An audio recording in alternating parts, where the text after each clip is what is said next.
the David Bolin posted up earlier, and I think it said something to the effect of nothing happens until it happens.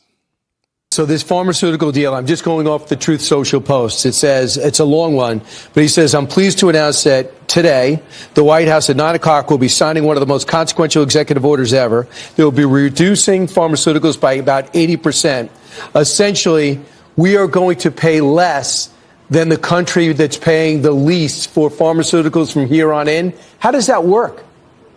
First of all, it cannot be overstated how big of a deal this executive order that President Trump will be signing in a couple of hours is for American families, and especially our seniors who have been ripped off by very large and rich pharmaceutical companies. The United States of America is less than 5% of the world's population, yet we purchase 75% of Big Pharma's profits. We pay an astronomical amount in comparison to other countries around the world. So the president is signing an executive order today that is going to implement most favored nations drug pricing and is going to reduce the cost of drugs in this country by more than half at least. America is going to pay a better rate and a fairer rate to the rest of the world. That's what the American people deserve. This is huge news. And also, I will add, we know that healthcare costs and drug prices were the #1 driver of Biden inflation. So not only are we bringing those down, but we are ending Biden inflation once and for all. President Trump just signed a historic executive order to slash prescription drug prices for Americans, bypassing greedy middlemen and aligning U.S. costs with what other nations pay. While other presidents just talk, Trump's taking bold action to deliver real savings for families and seniors. But the media, ABC's out here asking about a luxury jet. Trump's response, though, epic. Mr. President, what do you say to people who view that luxury jet as a personal gift to you? Why not leave it behind? You're ABC fake news, right? Why not? It's only ABC. Well, a few of you would. Let me tell you, you should be embarrassed asking that question. They're giving us a free jet. I could say, no, don't give us. I want to pay you $1 billion or 400 million or whatever it is. Or I could say, thank you very much. You know? There was an old golfer named Sam Snead. Did you ever hear him? He won 82 tournaments. He was a great golfer. And he had a motto: when they give you a putt, you say, thank you very much. You pick up your ball and you walk to the next hole. A lot of people are stupid. They say, no, I insist on putting it. And then they putt it and they miss it. And their partner gets angry at them. You know what? Remember that, Sam Snead. When they give you a putt, you pick it up and you walk to the next hole and you say, thank you very much. Respectfully, sir, as a businessman, some people may look at this and say, have you ever been given a gift worth millions of dollars and then not received anything? It's not a gift to me, it's a gift to the Department of Defense. And you should know better, because you've been embarrassed enough, and so has your network. Your network is a disaster. ABC is a disaster. Your ABC fake news? Be embarrassed. Be very embarrassed. They're giving us a free jet. Should I say no or just say thank you? Classic. And here's the bombshell. Trump's exposing Europe's so-called free healthcare scam. It was never free. American patients were footing the bill, subsidizing socialist systems in Germany and the EU. Not anymore. This is Trump fighting for you. This means American patients were effectively subsidizing socialist healthcare systems in Germany, in all parts of the European Union. They were the toughest of all. They were nasty. And I see that. I see that with trade, too. European Union is in many ways nastier than China. Okay? And we've just started with them. Oh, they'll come down a lot. You watch. We have all the cards. They treated us very unfairly. They sell us 13 million cars. We sell them none. They sell us their agricultural products. We sell them virtually none. They don't take our products. That gives us all the cards, and very unfair. So they're going to have to pay more for health care, and we're going to have to pay less. That's all it is. And believe. And this is our partner chapter, fighting for you to save as much money as possible with Medicare. It's entirely free. The number's on the screen. There's a link down below in the description. Michelle even shared this comment that she received earlier with me that says, thank you, Squirrel Tribe, for the information about chapter.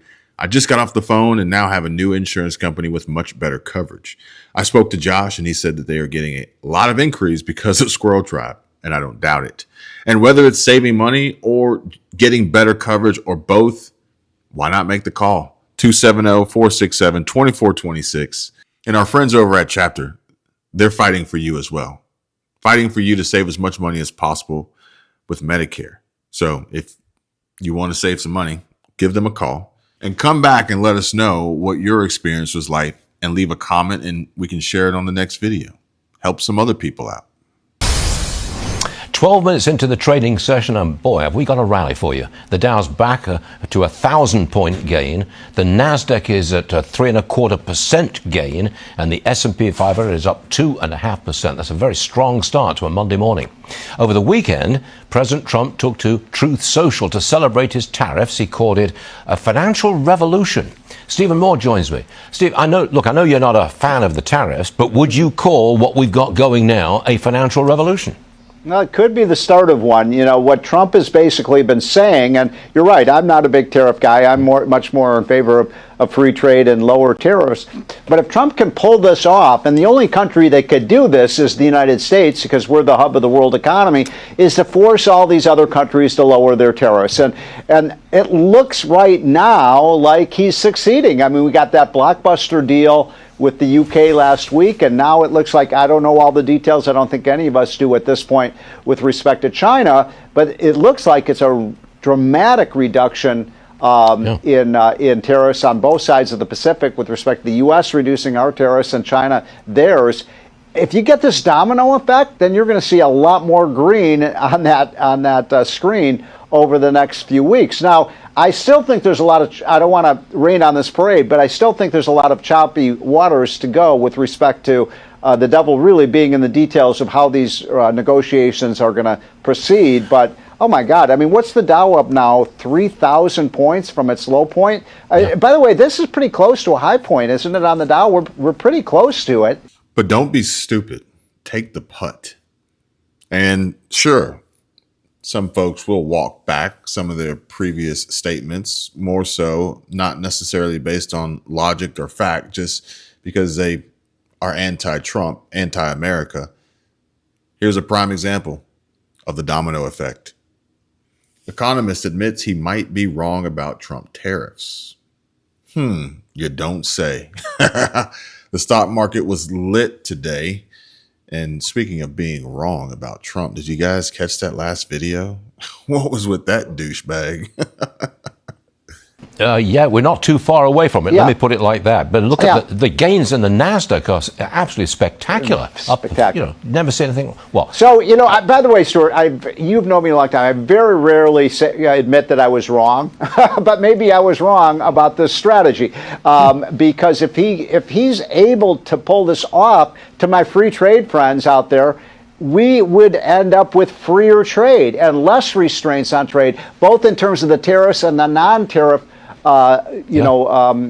barriers to America selling our goods abroad. So this could turn out, but I don't want irrational exuberance here, because I want to make sure that we're calm about this and realize there's still a lot of work to be done on the tariff front. okay, Republicans are working on Trump's big, beautiful bill. Yes. Yep. But the Wall Street Journal says, look, the tax cuts are shrinking. See that? The incredible shrinking GOP tax cut. Mm-hmm. Are they accurate? Are we getting less of a tax cut than we were hoping for? Well, not exactly. By the way, as you know, I was on the editorial board there for 10 years, so a lot of friends there are still working on these editorials. I think they're a little bit behind the curve on that piece ran, I think, on Saturday, but just over the weekend now you're seeing Republicans and President Trump saying we're not going to raise the highest tax rate because we were all worried about that. That would be the dumbest thing to do, because the most harmful rate is the one that has the highest rate. It has the most distortionary effects. So I'm feeling a lot better about things. I would put the odds at 85% at this point, Stuart, that we will get this deal cut. I think now we're looking at maybe 4th of July. I would have liked to have seen it done on Memorial Day. A lot of deals that still need to be cut on that, but I think it's going to be a big, beautiful bill in the end. I really do. So what happens to the market and the economy? We've got the China trade deal. There are 24 other deals on paper ready to be signed. Suppose we get the tax cut. You've said there's an 85% chance that we get it, and we get some deregulation stuff. What happens to the market then?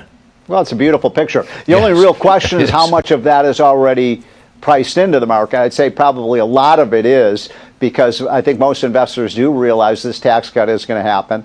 The trade deals, I think, are just harder to predict. I mean, my gosh, sir, you've been in this business a long time. Have you ever seen a market like this? I mean, up and down. Remember, it was three weeks ago. I mean, I was on the ledge ready to jump off, and now look at these numbers. So we're not out of the woods yet. I just want to remind people that there's still going to be days when, you know, Trump announces some new big tariff and then the market falls. So it's going to be chopper waters, but I feel a lot better about things today than I did a week ago. I don't want to be guilty of irrational exuberance, which I remember very well from 25 years ago. Steve, thanks for joining us. Great day to be with us, and we appreciate it. Thanks, sir. Yes, sir.